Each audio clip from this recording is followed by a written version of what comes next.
I'd like to transition to a discussion about a different kind of generational transition, and that is the classical and performing arts, traditional classical and performing arts, and what they say to us today and the rest of this century.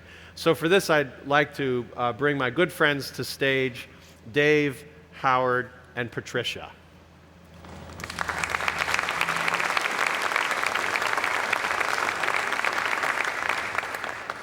So all three of you lead venerable organizations, very well-established organizations in great cities.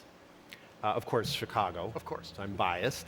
And also Miami, not a bad place in January, I might say. And also, Howard, thank you so much for hosting us for our global event in 2016. Glad to be. It was an extraordinary venue. Patricia, obviously, you the man here with us here. For Twin Global 2019. This is a beautiful place to be. We're blessed. Thank you. And actually, we even spent time at Lyric Opera. On our stage. On your stage. So I don't know if any of you have been on the main stage of an opera house, a global opera house. I think you're the second largest in the United States. We are, after the Met. After the Met. At least one of us has out there. Where's Nancy Gustafson? Nancy? There she is in the back. One of the world's great sopranos, by the way. We had dinner and etudes on the stage of the Lyric Opera of Chicago. And just to give you context, we had 282 people on rounds for a gala dinner with 4 stages around us for the event, and there was still more room left on the friggin' stage. Yep. That's how big these spaces are. It's for the elephants. That's right, for the elephants, yes. or Nabucco, or whatever, Yes. one of those crazy things. So here's the question. Here we are on this gorgeous stage. There we were on those gorgeous stages, and especially at the Lyric, when you look out at that classical room with a few thousand seats, with the filigree and the gold 3,600. leafing. Pardon? 3,600 3,600 seats to be exact. And you look at the gold leafing and you feel the heritage, the tradition. Where do we go from here? How do we maintain relevance? Patricia, do you want to start? What does relevance mean for an institution like Harris?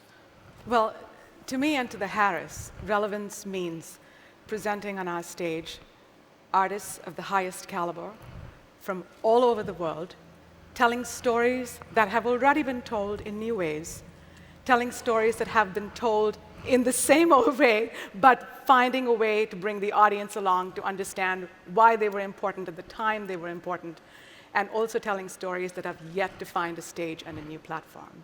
That's relevance to us at the Harris. Give us an example of one that just in the past couple of years that you've brought to Chicago. So for instance, 2 seasons ago, we presented Sir John Eliot Gardiner and the Monteverdi Choir and Orchestra from the UK, and they performed on this stage 3 of Claudio Monteverdi's extant operas. All the others got burned in a fire. 3 operas continue to live today. And he put those on our stage. We sold out all 3 performances. Sold out. Sold out performances. Because, yes, the stories were from the Baroque era, from the 17th and 18th century, but they are still important. They're behemoth works of art.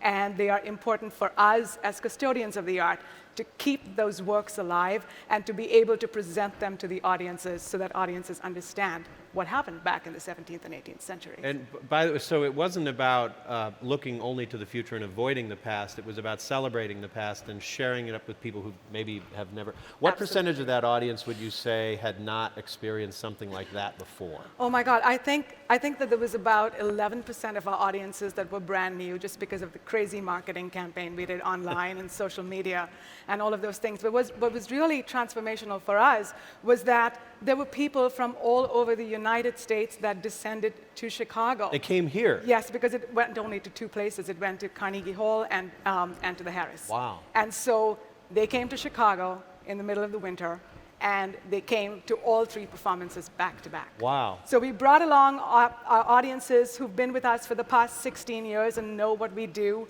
and we also brought new audiences who don't even reside in this city. And to me, that is the power of great art, and that is the power of being relevant. So here, and I'm going to move to Dave, but what I want to come back to a question about that example, and this is for you too as well. So what? let's say you get all those people to fly in here, you get the new people in the room, and they get to see Orfeo or whatever it was that was being performed. What happens next? Okay, so we'll come back to that. All right. Dave, what does relevance mean for an opera? Well, ultimately, and don't you love Patricia's passion? I love Patricia. Yes. Likewise. and love being on the stage with Howard again, too. You know, for me, ultimately, the metric is audience. And just a quick story, 4.5 years ago, when I was newly elected as chair of Lyric, I was By the way, I should point out, you do this as a volunteer role, correct? You actually have a day job as founder of Closerlook, Yeah. an entrepreneur. You got sucked into the opera, and they just wouldn't let you go. and sometimes it feels like a full-time. Yeah, sometimes it's like a full-time job. Yeah. So I was giving a very short speech on my vision for the company to the chairman's dinner, and I sat down. As I sat down next to what is considered probably one of the matriarchs in the city of Chicago, and many of you probably know who I'm talking about. She's 90 years old at the time, and as I sat down, she reached over and she gripped my arm, and with a fierceness in her eyes, she said, "Your number one job is to find the next generation audience. Everything else pales against that." Wow. And I was like, okay then. Not a daunting task at all. Yeah. I got my marching orders. Thanks. And that has really driven what we have done over the last 4 or 5 years. We have made some fundamental changes to our brand, to the experience, and then very quickly, 3 things that we have done that are innovations that I think demonstrate the power of new product, the power of adjacencies, and the power of partnerships. So we started a sub-brand called Lyric Unlimited to try to blow open the doors and get the experience out into the community and engage with Chicagoans. Creating annual student operas to take into schools, but it also allowed us to create chamber operas, which are new, fresh, small-scale operas addressing contemporary issues that are relevant to Chicagoans. Chamber operas. Chopras. Chambras. Chopras. Thank No, you. Maybe not. All right. No, sorry. Don't hire him. No, I'm free. So, Get what you sorry. pay for. Yeah, right. So, for example, this spring we are premiering one of our a co-production called Blue. Blue follows the life of a young African-American family in Harlem, expecting their firstborn son. They're concerned about how do we raise a son in today's environment. The father is grappling with his identity as a police officer. He calls it a black man in blue. And 16 years later, their fears are realized, and their son is shot by another police officer. So while in this opera, they're grappling with their own loss and pain, but they're also grappling with race and power and violence and relationships and authority. That's what we're trying to do with the content of operas today that actually, and then we're staging this not at Lyric, but we're staging this on Navy Pier. The Navy Pier. Yeah. But forgive me, who wrote the opera? Terrence Blanchard, Hans Blanchard. I see. Okay. trumpet player, jazz trumpeter. So it's literally, and then who will perform this? Is it members of the company or? So Glimmerglass and Washington National and Lyric all got together as co-productions. So it was at Glimmerglass, got great reviews. Now it's in Chicago this spring. Great. Secondly, real quickly, adjacencies. 6 years ago, we started doing musicals. Why is an opera company doing American musicals? Well, we actually brought the forces of an opera company, 36, 37 performers in the pit instead of a Broadway 12, full chorus, huge production, bringing to life things like Carousel or King and I or Sound of Music, like they haven't been heard since they first premiered. It was great artistically, but what we found was we were bringing people to the Opera House that had never been there. So, for example, last spring, we sold 117,000 tickets for a 4-week run of West Side Story. 53% of those people had never been in the Opera House before. And if our data shows, it repeats itself, 20% What of percent? those. 53? 53% had never darkened the door before. Wow. And in the last 3 or 4 years, 20% of those new people will try opera for the first time the We're following going to hear some similar stats from Howard, but Yep. do you have visibility to how many of those then accidentally wandered into Verdi or something like that? I mean, So what they typically wander into is Madame Butterfly or La Boheme. everybody can love Yeah, that. yeah, yeah. So in fact, within 2 weeks, we're providing them offers to what I call, these are the easy on-ramps to opera. Okay, what are the easy on-ramps for our audience here? So Boheme, Carmen, Barbara Seville, Don Giovanni, anything yeah. Puccini. Nozze di Figaro. Yeah, right. yeah. Yep, Yeah. yep. Great. And then we're bringing Joffrey Ballet. So 2 years ago, we started Oh. quietly courting Joffrey Ballet to Right. pull up the roots from across town, come and establish their residency at Lyric. So starting next fall, Joffrey's going to be performing at Lyric, which not only is just great as a creative matchup, but they're bringing thousands of ballet subscribers into the door, which Yes. you know I'm going to be aggressively cross-promoting too. Yes, well, and you'll all be privy to a performance by the Joffrey Ballet here tonight for Etudes. It's really exciting to see the city come together for this. Yep. Thanks, Dave. Howard, what does relevance mean in Miami Beach? You're on South Beach, for God's sake. It is a different story, isn't Yeah. it? Before I tell this tale, can I just ask, how many of you have been to a classical arts performance, not an art gallery, but a performance, in the last 12 months? Wow. So that's kind of disappointing, because I was hoping that no hand would go up and I'd look at all my prospects.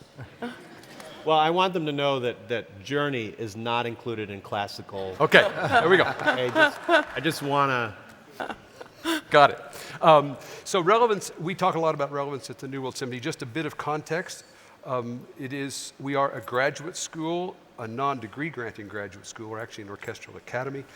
We have 87 fellows that come to us on 3-year fellowships. It is our mission to train those players to be leaders in the art form.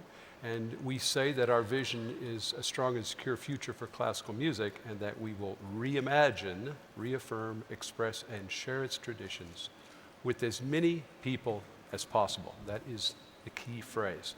So how we go about that work, first of all, a young musician makes the decision to be an artist, and for many, many years they work very hard internally. They prepare themselves to be excellent players. They also have to understand the historical context of this work, so they are both inward and backward looking. By the time they get to us, it's time to turn outward, and we work very hard at putting their attention out into the community, and that means new audience. So that's something that's very important to us. We also, some of you who were in Miami for this conference several years ago will know that Frank Gehry gave us the architecture of invitation, and we certainly work hard at that. Yeah. The program that we've developed starting in 2008 is centered around a process that is unusual in the classical music world. We start by trying to identify a prospective audience. We design an experience, you heard Dave use that word often, an experience that will attract that audience. We put classical music in an uncompromised way at the center of the experience. We sell the experience, not the music. We execute, we survey the audience, we look at the results of the survey, and we reflect on our own. Wait a minute, Howard, this just sounds like marketing. Like you got a marketing department. No. Customer insights, you got product development. Customers, you get a CUSSAT survey. I mean, is that whatever we share with the marketers of this world, we're happy to share that. All right, okay. But the result has been quite promising. Great. So on any given night for a traditional orchestra concert, and there's about 10% new to our database in that audience, and that kind of tracks like most major professional orchestras around the country. Of that 10%, you can expect about 10% to come back, and it takes a long time to bring them back. When we do these alternate performance formats, we're at 25 to 45% new to the database. Now, these are 30-minute performances, they're 60-minute performances, they are late night, there are all kinds of different ways to I've been to some of those, like you include some techno artists along with some traditional artists, and they bounce their performances back and forth. It's a very different audience. It is a very different audience. That one is indeed 45% new to the database, and it has remained at that percentage for 8 years. Really? So it's same, but the trick is to bring them back, of course. 10% come back, 10% of the 10% to a traditional audience, they return. But 30% of that 25 to 45% who are coming to the alternate formats, they return. Now, we've been doing it for 11 years. Yeah. It's hard to know. It takes a very long time to bring people back, and we understand that, and we keep working at it. The other important piece is that they come back to their point of entry. They don't come back to a traditional concert. We go back to this on-ramp business. So far, we've not been able to bring them back as you're designing it. I see. They come back to their first experience, which means that we now have 8 audiences. Wow. And we cultivate those 8 audiences. 8 segments. 8 segments. Yes, thank you, Mr. Marketing. Very good. Very good. And what does this do for your artists? Because you, like you said, you're a teaching institution. giving opportunities for, like Lyric has your fellows for opera. What does this contribute, or what challenges do you see for your artists? So we want them to be leaders, and we want them to be leaders in the pursuit of new audience. So they leave us with the experience that they have had, Yeah. and we also encourage them to be always in touch, a lot of talking to the audience, both from the stage and in the atrium, and we want them to be entrepreneurial thinkers as they go out into the larger world, win their professional jobs, but start to find the audiences in these communities. And you have curriculum to help them understand what is it like to have a business. If you're an independent musician, you got a business whether you like it or not, and you've got to manage that, and they never get that exposure. Using faculty from the Kellogg School of Management. From the Kellogg School of Management. Okay, great. FYI, very good. So let's come back to a question we discussed earlier. What's one critical challenge or problem that your institution is facing that would be of interest to us today? Who'd like to start? Dave. So one of the biggest challenges that we're facing head on now, so I've talked about all the cool innovative things we're doing. Still, at the core, this is grand opera with a core tradition, a canon. We are doing Don Giovanni this year, okay? Mozart called it opera buffo, comedy. It's considered one of his best operas. He wrote it based on the stories of Don Juan that were very popular in the day. Don Giovanni is this young, dashing, sexually promiscuous nobleman who outrages everybody until he meets death himself. Well, actually, he was a rapist and an abuser of women. And what are we doing today, mounting a comedy that's celebrating the depravity of sex and the abuse of women? We can't today, with complete intellectual and moral honesty, put this on and pretend that these issues don't exist. And in fact, many of the most popular operas in the canon are highly misogynistic. Yeah. We have to face that. Last spring, we took our first step. We did Handel's Ariadante. Ariadante is one of Handel's finest operas. It's set in old Scotland in a small community. Ginevra is daughter of the king, engaged in love with Prince Ariadante. The Duke of Albany makes a move on Ginevra. She rebuffs him, but dukes do as dukes do, and he went after her again. And then eventually, when he wasn't successful, he convinced the king and the prince that she was unfaithful. And all the men in the community sided with him against her protestations, condemned her to die. Of course, the truth eventually comes out, and the king and the prince go to the prison cell the day she's about to be hung and says, "Oh, you're actually innocent." And everybody's reunited, and they live happily ever after. Really? No. So we set it in 1970s Scotland in a small, fundamentalist, male-dominated community. The Duke is now a charlatan preacher, sophisticated, savvy, but cruel. He comes in, he does his usual moves, is rebuffed. When they go to her prison cell to tell her that she's innocent, she's like, basically, WTF. And while they're all celebrating the reunification of the community, she is packing her bag, she walks out, and she hits the road. Not a note was changed in Handel, not a word was changed in the libretto, and yet we completely moved and acknowledged what the reality was at the core of this opera. Some people loved it, some people hated it. Because you had people loving it and hating it, it means you probably did it right. Yeah. That's actually right. And it created a tremendous amount of dialogue about it. Wow. And that's how Anthony Freud, who's our CEO, General Director, and really the artistic driver behind Lyric, he and I have these conversations, and that really is his vision. We have to face these issues head on. Where did those issues first start to come to the attention of you and the leadership? Was it from leadership? Were there notes to the editor? How did that come about? It really bubbled up from the Me Too movement. Really? Okay. And recognizing on one level, we had to maintain a real seriousness around abuse, and we revisited our whole policy, and now before every opera, Anthony stands up in front of the entire cast, including all these international stars that come in, and he reads them our policy on abuse. They have to sign it. So that became culturally a mandate for the company. But then we started asking ourselves questions. Well, then we get that. Those are our values. the What are literature? we Yeah. talking about on stage? Yeah, yeah, interesting. Yeah. Patricia, one challenge. Well, our biggest challenge is that we're 5 stories underground.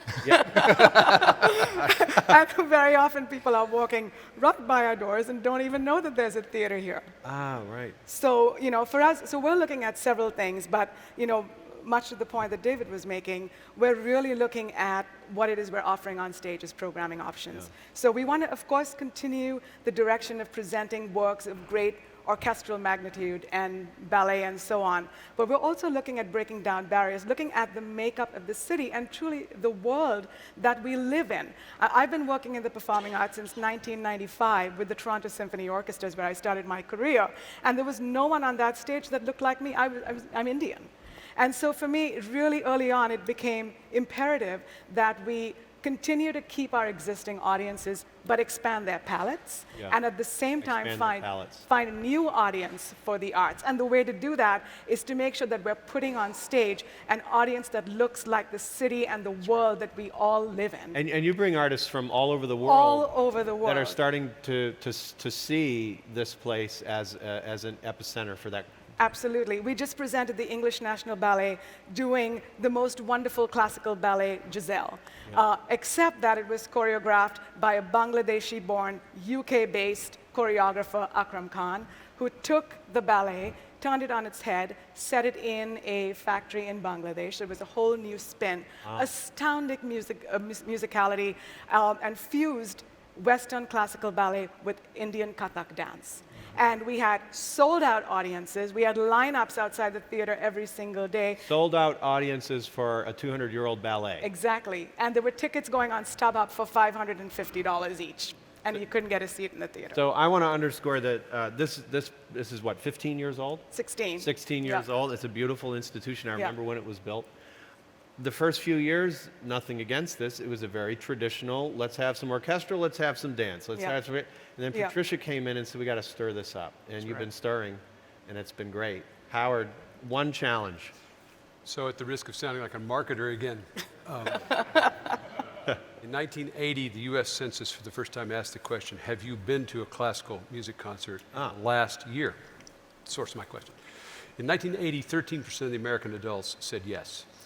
In 2010, it was down to 8.8%, and we will find out in 2020 where we are. So one of the biggest challenges we have is, can we reinvent the art form and reduce that downdraft? The second goes to what Patricia was saying. 1.5% of American orchestras are black, 2.5% are Hispanic.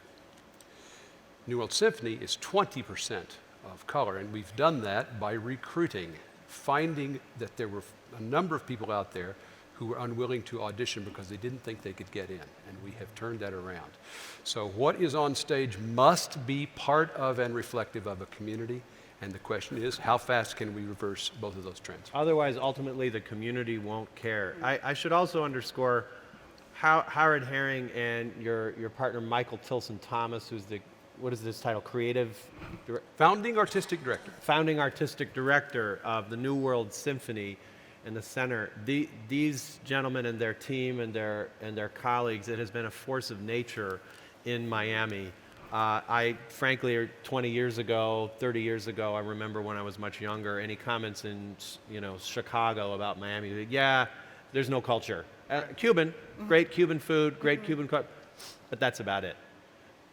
You've got an extraordinary institution there now, and it really has been a force of will by so many people, and it's made Miami a much richer place. It was Michael's dream, and Ted Harrison, who was a philanthropic founder, was willing to go with him, and here we are, 32nd season. It's an amazing thing. It's great. And Patricia, global mandate, and you're really trying to bring the world here. Absolutely. This is one of the reasons we're so proud to be here, because we're doing our best to bring the world here to Chicago and Chicago to the world. We want every artist in the world to know that the Harris must be a stop. Yeah. And Dave, every time we talk, I learn something new about the directions of opera, classical music. but protecting it at the same time, because there is that extraordinary permanence, the Parmenian permanence, as well as the Heraclean change that we must navigate. Let's give a big round of applause for our arts leaders. Thank you.